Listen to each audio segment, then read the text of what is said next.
اللہ رب العالمین جل وعلا کا ارشاد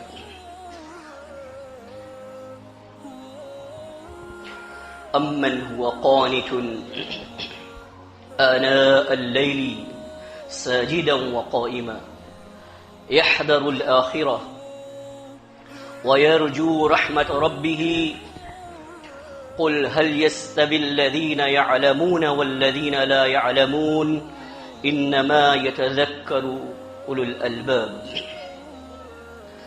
سورۃ الزمر، نشان سورہ 39، نشان آیہ 9۔ اللہ رب العالمین نے فرمایا بھلا کیا وہ لوگ کہ جو بڑے عجز اور انکسار کے ساتھ سربسجود ہیں اور قیام کی حالت میں ہیں راتوں کے اوقات میں، ان کا یہ عالم ہے کہ انہیں آخرت کا خوف دامنگیر رہتا ہے، وہ اپنے رب کی امید کے متلاشی رہتے ہیں۔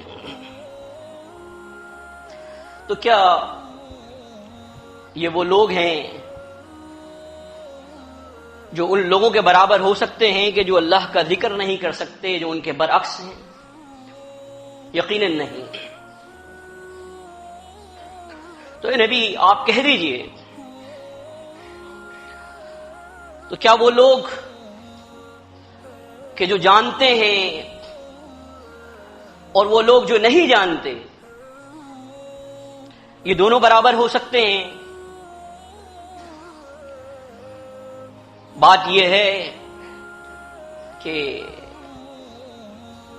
نصیحت تو وہ لوگ حاصل کرتے ہیں کہ جو عقل والے ہیں، یعنی نصیحت ہر ایک کو نہیں ملا کرتی۔ اللہ کے بندو، اللہ رب العالمین نے ان لوگوں کو جو اہل ایمان ہیں اس بات پر ابھارا ہے، اس بات پر برانگیختہ کیا ہے کہ وہ اپنے رب کی طرف لوٹیں، وہ راتوں کو اٹھیں اور اللہ رب العالمین کی عبادت کریں۔ اور یہ وہ دن ہیں کہ جن کے بارے میں احمد مشتبہ محمد مصطفیٰ صلی اللہ علیہ وسلم نے فرمایا تھا، صحیح بخاری میں ہے، العبادۃ فی الحرج کہجرۃ الی، حرج کے زمانے میں، قتل و غارت گری کے زمانے میں عبادت کرنا، اس کا اجر و ثواب اس قدر ہے گویا کہ میری جانب ہجرت کر کے آنا، کوئی معمولی عمل نہیں ہے یہ۔ وہ وقت رات کا کہ جس کے بارے میں اللہ کے نبی صلی اللہ علیہ وسلم نے ارشاد فرمایا، عن ابی ہریرہ رضی اللہ عنہ قال قال رسول اللہ صلی اللہ علیہ وسلم ينزل ربنا تبارك وتعالى كل ليلة إلى سماء الدنيا حين يبقى ثلث الليل الآخر۔ ہمارا رب تبارک و تعالی آسمان دنیا پر آ جاتا ہے اس وقت کہ جب رات کا تہائی حصہ باقی رہ جاتا ہے، اور وہ یقول کہتا ہے، کیا کوئی پکارنے والا ہے فاستجیب لہ، جس کی پکار پر میں جواب دوں؟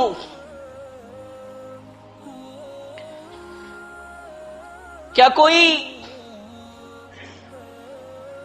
ندا کرنے والا ہے فاعطیہ، میں اسے دے دوں؟ حل من مستغفر فاستغفر لہ، کیا کوئی بخشش طلب کرنے والا ہے کہ میں اس کو بخش دوں؟ صحیح بخاری اور صحیح مسلم۔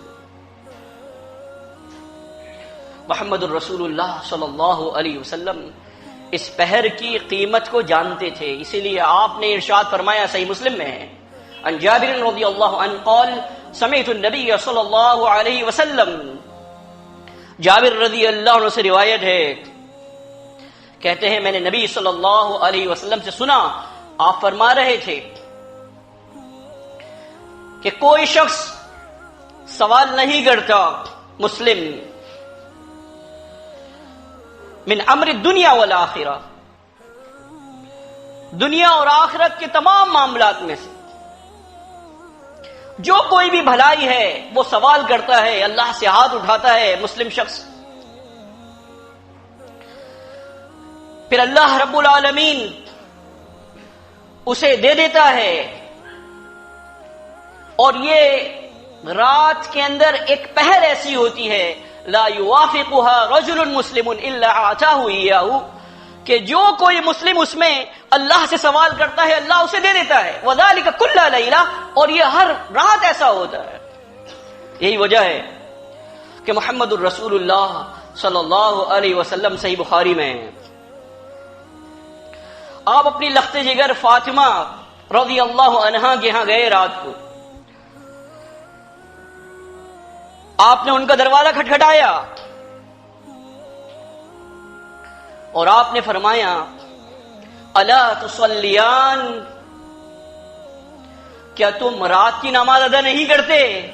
یعنی رات کو اٹھا کرو اور اللہ رب العالمین کا ذکر کیا کرو، اللہ رب العالمین کو یاد کیا کرو۔ اللہ کے بندو،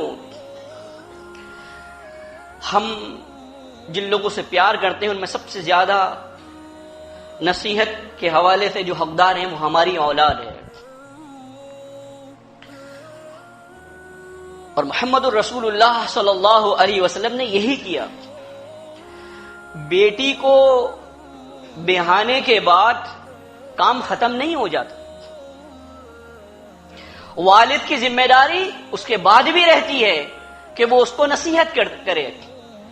بیٹے کو کی شادی کرنے کے بعد اس سے عہدہ برا نہیں ہو جاتا، بلکہ والد کی ذمہ داری ہے کہ ان کو وعظ و نصیحت کرتے رہے، والدہ کی ذمہ داری ہے کہ ان کو وعظ و نصیحت کرتے رہے۔ اس لیے کہ قرآن مجید نے ان لوگوں کا نقشہ کھینچا جن کے بارے میں فرمایا الحقنا بہم ذریتہم، کہ یہ وہ لوگ ہوں گے کہ جن کو جنت کے اندر ہم ان کی اولاد سے ملا دیں گے۔ ذرا سوچے تو صحیح، آج ایک والدہ اگر اسکول کی وین لیٹ ہو جاتی ہے تو گھڑی کو بار بار دیکھتی ہے میرا بچہ نہیں آیا، محبت ہے، لیکن اگر وہاں ساتھ نہ ہو تو کیا ہوگا؟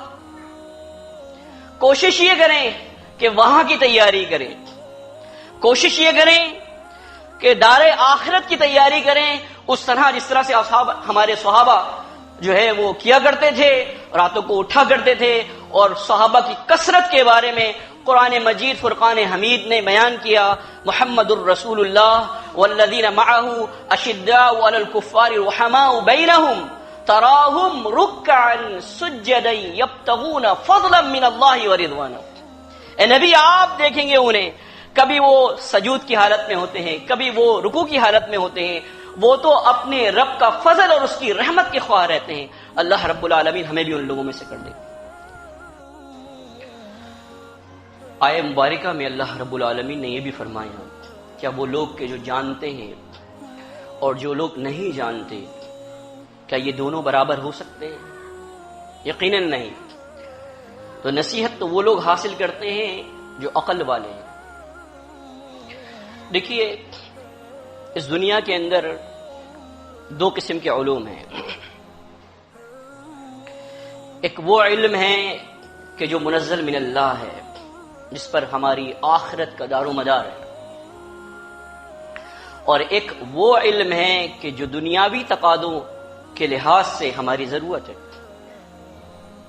ان دونوں علم میں فرق صرف اتنا ہے کہ ایک ہمارا مقصد ہے اور ایک ہماری ضرورت ہے۔ وہ علم کہ جو منزل من اللہ ہے، قرآن مجید اور احادیث صحیحہ پر مشتمل ہے، وہ ہمارا مقصد ہے۔ اس کی وجہ یہ ہے کہ اس سے ہماری آخرت جڑی ہوئی ہے۔ اور یہ وہ علم کہ جس کو ہم دنیاوی علم بولتے ہیں وہ ہماری ضرورت ہے، کیونکہ ہم یہ یقیناً چاہیں گے کہ کھیتوں میں ہماری فصلیں اچھی ہوں، ہم یقیناً چاہیں گے کہ ہمارے کارخانے، ہماری ضروریات کی جو اشیاء ہیں وہ بہتر طریقے سے ہم تک پہنچے، ہم یقیناً چاہیں گے کہ ہمارے شہروں کی تعمیر جو ہے وہ اچھے خطوط کے اوپر ہو، اچھے اصول و ضوابط کے اوپر۔ تو یہ بات یاد رکھیے کہ دونوں علم ایک ساتھ ہیں، دونوں علم کے بغیر ممکن نہیں ہے کہ ہم آگے چل سکیں۔ تو وہ جو میری قوم کے اس ملت کے نوجوان ہیں، انہیں اس بات کے بارے میں سوچنا چاہیے کہ وہ کہیں اپنے اوقات کو ضائع نہیں کر رہے، کہیں وہ اپنی صحت کو ضائع تو نہیں کر رہے۔ ہر وہ علم قیمتی ہے کہ جو نفع بخش ہو، اس لیے کہ ام سلمہ رضی اللہ تعالی عنہا جو مومنین کی ماں ہیں، ان سے روایت ہے مسند احمد میں صحیح سند سے، ہم صبح کو دعا پڑھتے ہیں اللہم انی اسألک علما نافعا وعملا متقبلا ورزقا طیبا۔ اے اللہ میں نفع بخش علم کا سوال کرتا ہوں، اے اللہ ایسے عمل کا سوال کرتا ہوں جو تیری بارگاہ میں قبول ہو جائے، اور اے اللہ میں پاکیزہ رزق کا سوال کرتا ہوں۔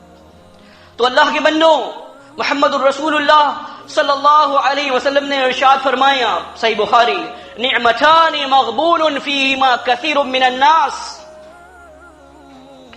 دو نعمتیں ایسی ہیں جن میں اکثر لوگ خیانت کرتے ہیں، غبن کرتے ہیں، الصحۃ والفراغ، ایک تو اپنی صحت کا خیال نہیں رکھتے اور دوسرا وقت کو ضائع کرتے ہیں۔ ہمیں یہ دیکھنا ہے کہ اگر ہمارا وقت کچھ سیکھنے میں نہیں لگ رہا، ایسے کسی مشغلے میں لگ رہا ہے جو لغو ہے، تو یقیناً ہم اپنے وقت کو ضائع کر رہے ہیں۔ دیکھیے جو لوگ اس امت کے ذمہ دار ہیں، جن کو محمد الرسول اللہ صلی اللہ علیہ وسلم نے راعی کہا ہے، اور صحیح بخاری صحیح مسلم کے حدیث کے تحت کلکم راعٍ وکلکم مسئول عن رعیتہ، تم میں سے ہر ایک راعی ہے اور اس سے اس کی رعیت کے بارے میں پوچھا جائے گا۔ تو ہر ایک شخص ذمہ دار ہے، اس کو چاہیے کہ اس کی ناک کے نیچے جو کچھ ہو رہا ہے وہ دیکھے، کہ جو ہمارے بچے یا ہمارے گھر کے اندر ہمارے چھوٹے جو کچھ کر رہے ہیں، ہمیں ان کے اوپر نظر رکھنی چاہیے۔ اس لیے جو ہمارے دشمن ہیں، جب وہ اپنے ملک کی عوام پر غور کرتے ہیں تو ان کو نظر آتا ہے کہ زیادہ تر لوگ بوڑھے ہیں۔ یہ اللہ رب العالمین نے آپ کو نعمت دی ہے کہ آپ کے ہاں الحمدللہ رب العالمین صحت مند نوجوان موجود ہیں۔ ان نوجوانوں کی قدر کرنی ہے۔ وہ یہ چاہیں گے کہ ہمارے جو ادارے ہیں علمی، وہ کبھی وہ نہیں چاہیں گے کہ وہ پنپیں، وہ چاہیں گے کہ ان کے اندر ایسی اشیاء جو ہے ان کو فروغ دیا جائے کہ جو نشاور ہوں، جو صحت کے لیے مضر ہوں۔ وہ کبھی بھی نہیں چاہیں گے کہ ہم ترقی کریں۔ تو ہمیں اس بات کے اوپر بہت اچھی طرح توجہ دینی ہے کہ کہیں ہم ایسی چیزیں تو نہیں کھا رہے جو ہماری صحت کے لیے نقصان دیں۔ اللہ کے بندوں، جب ہم اپنی گاڑی کے اندر پیٹرول ڈلواتے ہیں، بہترین پیٹرول کوشش کرتے ہیں ایسی جگہ سے ڈلوائیں جس کا نام اچھا ہے۔ آئل ڈلواتے ہیں، بہترین آئل ڈلواتے ہیں۔ اپنے اندر کیا ڈال رہے ہیں؟ ہم نے کبھی سوچا؟ کبھی ہم نے اس پر غور کیا؟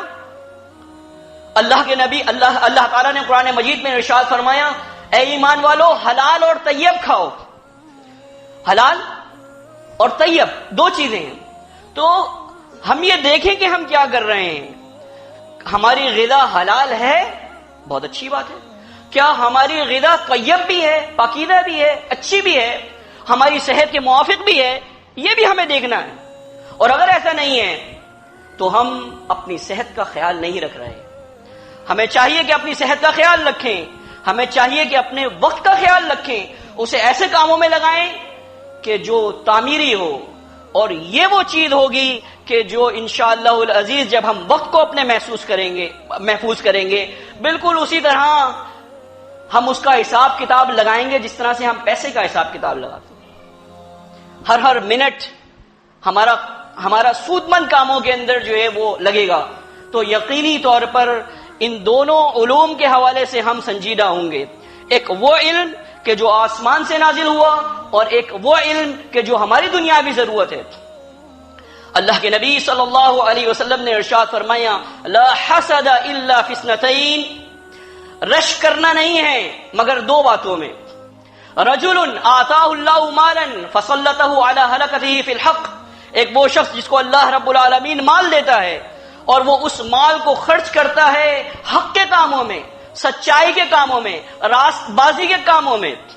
وَرَجُلٌ آتَاهُ اللَّهُ الْحِكْمَةَ فَهُوَ يَقْضِي بِهَا وَيُعَلِّمُهَا، اور ایک وہ شخص کہ جس کو اللہ رب العالمین دانائی سے نوازتا ہے، وہ اس کو سیکھتا ہے اور اس کو سکھاتا ہے.